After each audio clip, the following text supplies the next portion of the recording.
بسم اللہ الرحمن الرحیم۔ السلام علیکم۔ 6 کلاس اردو کی بک کھولیں جی بیٹے۔ آج ہم پڑھیں گے سبق نمبر 4 ملکہ کوثر مری۔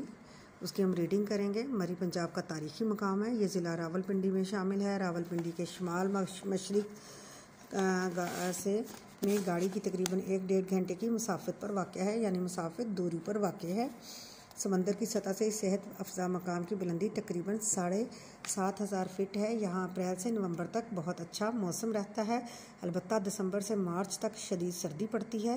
دسمبر کے آخری اشرے سے لے کر فروری کے ابتدائی اشرے کے دورانیہ شدید برف باری کا زمانہ ہے۔ اس دورانیے میں مری میں یخ بستہ موسم کا راج یعنی سخت سردی کے موسم ہوتا ہے۔ سردیوں میں بھی یہاں خوب رونق ہوتی ہے۔ جب سارا علاقہ برف سے ڈھک جاتا ہے تو ملک بھر سے برف باری کا منظر دیکھنے کے لیے کے شوقین یہاں پہنچ جاتے ہیں، لوگ آتے ہیں۔ مری میں سردیوں کے شام بہت خوبصورت ہوتی ہے۔ برقی کمکموں کی رنگا رنگ یعنی بجلی کے جو چمکنے والے بلب ہوتے ہیں ان کی رنگا رنگ روشنیوں میں یوں محسوس ہوتا ہے جیسے آسمان سے ستارے زمین پر اتر آئے ہیں۔ دل فریب خوبصورتی اور دلکش، دل کو پیارا لگنے والے نظارے ان کی وجہ سے مری کو ملکہ کوثر یعنی پہاڑوں کی ملکہ کہا جاتا ہے۔ گرمی کے موسم میں مری کی خنک ہوائیں، ٹھنڈی ہوائیں لوگوں کو اپنی طرف کھینچتی ہیں۔ پاکستان کے مختلف علاقوں کے رہنے والے گرمی پڑتے ہی مری کا رخ کرتے ہیں۔ مری پاکستان بھر کے پرفضا پہاڑی مقامات میں سے نہایت معروف یعنی مشہور اور خوبصورت سیرگاہ ہے، تفریحی مقام ہے۔ گرمیوں کے موسم میں ہر دوسرے تیسرے روز بارش ہوتی ہے، جس کی وجہ سے مری کا موسم بڑا سہانا ہو جاتا ہے۔ اسلام آباد سے مری کی طرف جائیں تو راستے کے دونوں طرف موجود چیڑ اور صنوبر کے اونچے اور خوبصورت درخت سیاحوں کو خوش آمدید کہتے دکھائی دیتے ہیں۔ تربت تریٹ کے مقام سے آگے نکلتے ہی مری کا دل فریب موسم آنے والوں کو اپنی آغوش میں لے لیتا ہے، یعنی اپنی گود میں، اپنی پہلو میں اپنی طرف کھینچ لیتا ہے۔ بل کھاتی سڑک اور تھوڑے تھوڑے وقفے سے آتے پڑاؤ سیاحوں کو مبہوت کر دیتے ہیں، یعنی سحر انگیز وہ حیرت میں کھو جاتے ہیں۔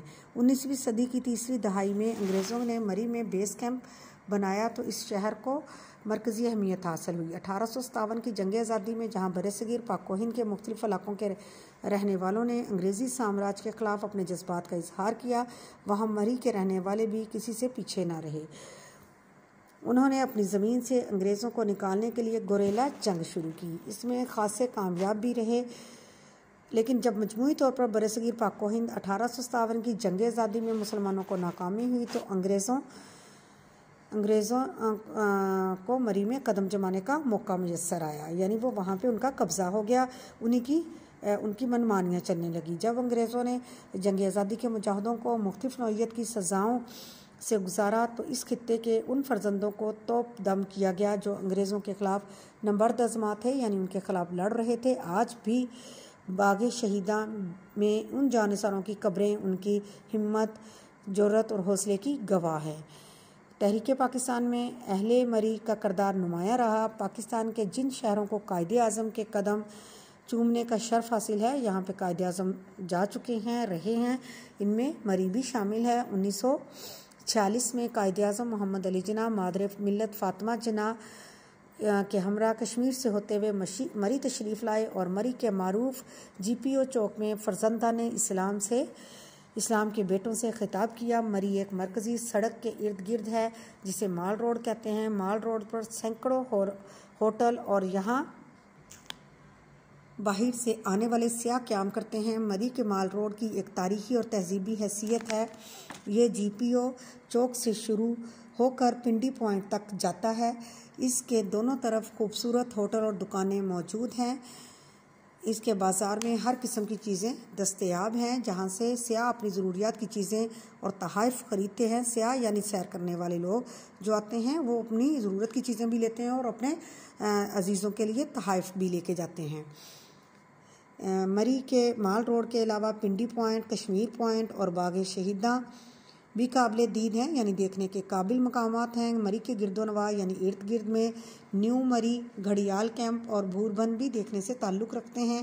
نیو مری اور چیئر لفٹ اور کیبل کار سیاحوں کی دلچسپی کا محور ہیں۔ بچے، بوڑھے اور جوان چیئر لفٹ پر اور کیبل کار پر بیٹھ کر لطف اندوز ہوتے ہیں۔ پہاڑوں کے اوپر سے گزرتی ہوئی کیبل کار سے زمین کا دلکش منظر سیاحوں کو مسحور کر دیتا ہے، اپنے جادو میں سمو لیتا ہے۔ مری کے قریب گھوڑا گلی کے مقام پر سکاؤٹ کی تربیت گاہ کے علاوہ معروف و مشہور لارنس کالج ہے، جو انگریزی دور میں انگریز بچوں کے لیے اور قیام پاکستان کے بعد پاکستانی بچوں کے لیے تعلیم و تربیت کا اہم مرکز ہے۔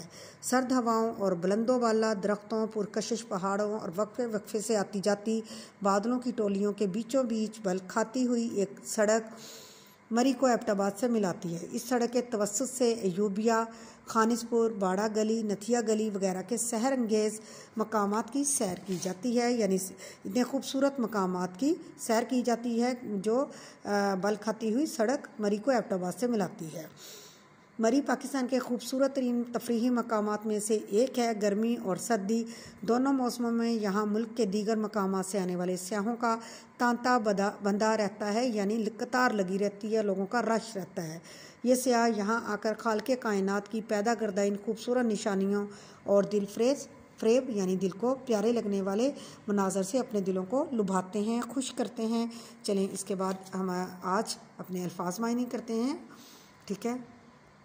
پہلا لفظ ہے آغوش، گود، تانتا بندنا، آمد و رفت شروع ہونا، توسط سے، وسیلے سے، خنک، سرد، ٹھنڈ، سیاح، سیر کرنے والا، سحر انگیز، جادو کا اثر پیدا کرنے والا، مسافت، دوری۔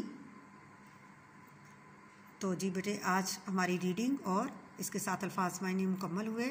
آپ نے ان کو اپنی کاپی پہ لکھنا ہے، الفاظ معنی کو، اور ریڈنگ کو آپ نے پڑھنا ہے، سمجھنا ہے، تاکہ ہمیں سوالات کے جوابات بنانے میں مشکل پیش نہ آئے۔ اوکے جی، اللہ حافظ۔